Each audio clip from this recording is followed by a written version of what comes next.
So, Alexander, that's so good to have you here. So you great to very meet much. you. First time at Web Summit? Yeah, it's the Yeah. first time I come here. I actually moved from Brazil to Portugal Oh, about 3 years no ago, way. and I was looking forward to coming Very here. cool. Which part of Brazil? I'm from Rio. From Rio. Nice. I've been wanting to go. I have to go.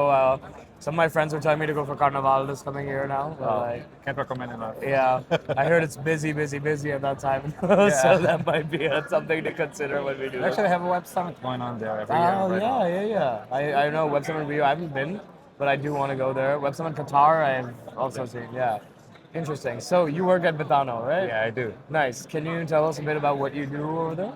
Yeah, I'm a product manager inside the bonus platform. So Okay. we are looking for ways to keep our customer engaged Yeah. and keep them coming back and making sure that they're having much fun as possible. Yeah. But also making sure that they're playing responsibly. Yeah. So That's a hard balance to strike, no? This is Because it. you at the same time you want to push them to stuff, but you also want to make sure they're being healthy about it and being careful and vigilant. It's actually a very regulated market. Exactly. So Yeah, yeah, we 100%. need to be walking the thin line between wanting to give them more opportunities to play, but Yeah. also not overdo it. Exactly. Okay, very cool. And you specifically, you said you're working on these bonuses, engagement. Can you give us some insight into one or two, let's say, features that you guys have worked on recently that you think is really central to user engagement? Yeah, I think we are working in something that has three main pillars right now. Sort of rely on many different systems in order to build the journey. Yeah. And right now we're trying to do it in a more streamlined way. Okay. And in order to do that, we actually have to leverage and to make the data more actionable and more real time. Yeah. So we are connecting all the dots and making sure that every single action that the customer does inside the platform you're being able becomes to something see. that we can act upon.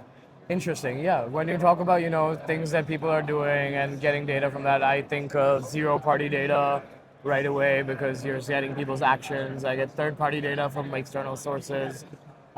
Interesting to think about also is first-party data, right? Yes. And this is what data that's coming directly from the users, given by them. It's an interesting topic, especially now because I know you guys just recently launched Betano Social. Yes. And this is really going to give us an ability to get much more first-party data, right, from the texts and comments and stuff that users are doing. Yeah, Yeah. I think social is a huge aspect of what we're doing, not only in terms of producing and making us able to consume the data, but in terms of making their loops more actionable. Yeah, absolutely. Because every time someone is engaging and bringing someone along to engage, Yeah. I think that's where we keep customers entertained the way we want to.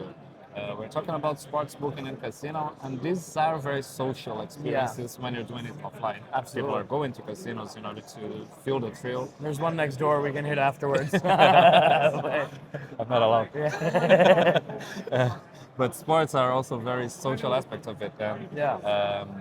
there are a couple of different ways you can look at how to make a betting more social. The first way, of course, is trying to make it look a little more like a social network, Yeah. which is the way we have started doing it. Yep. But there are also games that are social in definition, Yeah. like pulling bets and stuff like that. Like you can compete against your friends to see who Correct. seems to know more about football or something. anything. Quizzes, polls, etc. 100%. Yeah, I think oftentimes, people think when they think social or they think community, let's say, Yeah. and we build community, so we see this all the time when people are building community. Their first thought is, oh, okay, we come in and we're gonna have a section called community, and there's a feed, and there people are talking, right? Yeah. But as we're developing more and more with different clients and they're maturing, a lot of what they're seeing, and especially for big enterprises, what we're seeing is this idea of not community in one place. It's more the idea of community everywhere, right? Where I don't want a separate section. I want social and interactive elements to be distributed throughout my user journey, throughout my platform, and course. actually have that, right? This is what the web became about 10 or 15 Yeah. years ago, and I think this is what we need to bring into our products right Correct. now. And Yeah. it's about the same with AI, because I think the next opportunity that we Yeah. have here is how can AI be part of the experience that we are providing? Exactly. And it's seamless. Yes. You don't, because no customer actually ever asks, "I want AI on this Of thing." course. They don't even half the time, like they don't even know it's AI, right? They Yeah. don't even know it's machine learning a lot of the time. It's intriguing because where do you prioritize AI? Do you prioritize it on the customer-facing side, or do you prioritize it on the back end and your side? Well, my special position, Yeah. since I'm working in my main stakeholder is the CRM team. Yeah. So we are trying to, but everything we do is to impact the final customer. Of course. So how can we Always. leverage AI in order to make the CRM teams easier, in order to create these journeys? Yeah. And it can be something very simple as creating a piece of content that Yeah. will be distributed to the customer, but we can also use Gen AI to generate uh, total personalized journey. So Absolutely. something that works for you maybe won't work for me the same way. So I can offer you a different reward or Yeah. use a different amount of reward to get you engaged or a different time in between the times you're activated and I. We are trying to use the data in order to know what works best for each customer. Correct. I think this is the next step. That's the best. Nice. I asked because we're faced with a similar conundrum, right? Where we're building these social features for everyone to use, and then one thing is we can do customer-facing AI, where hey, let's say we do content summaries for the posts that you haven't seen, or suggestions for the type of post that you should make. But I think that's probably a route we will hopefully go down in the future.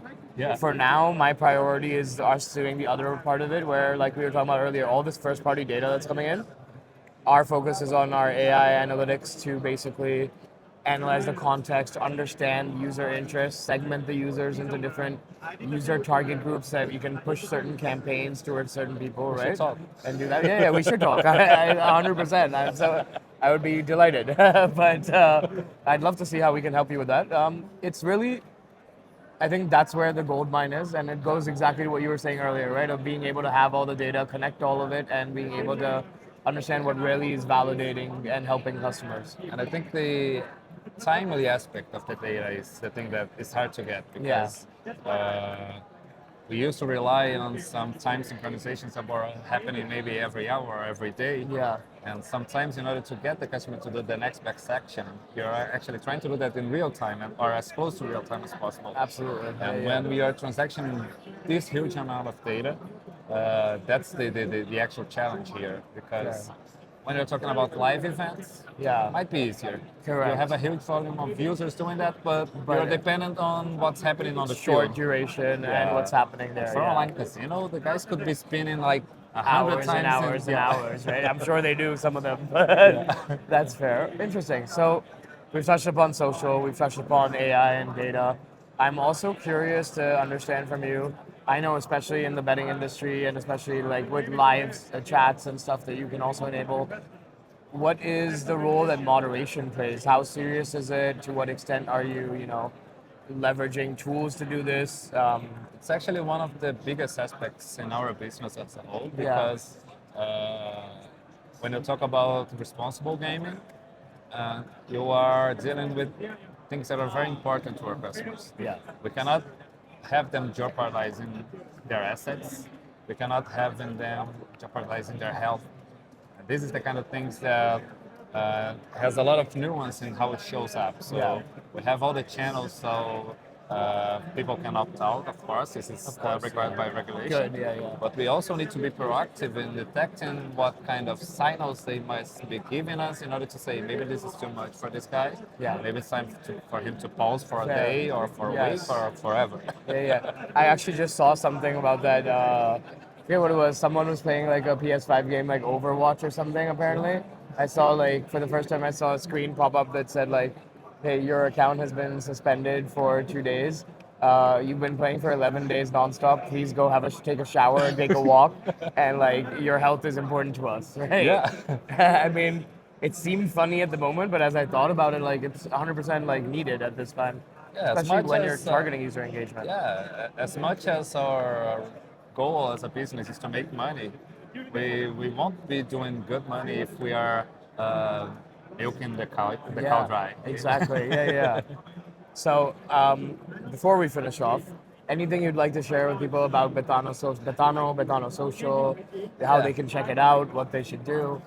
I think the main goal of us being here right now is talking about Kaizen Gaming, which is the current brand of Bettano. Yes. They are the actual ones investing in the presence as an employer. So we have a great tech hub here in Portugal, another one in Greece, Yeah. but we're expanding. So I think people should keep an eye for Kaizen Gaming because we Yes.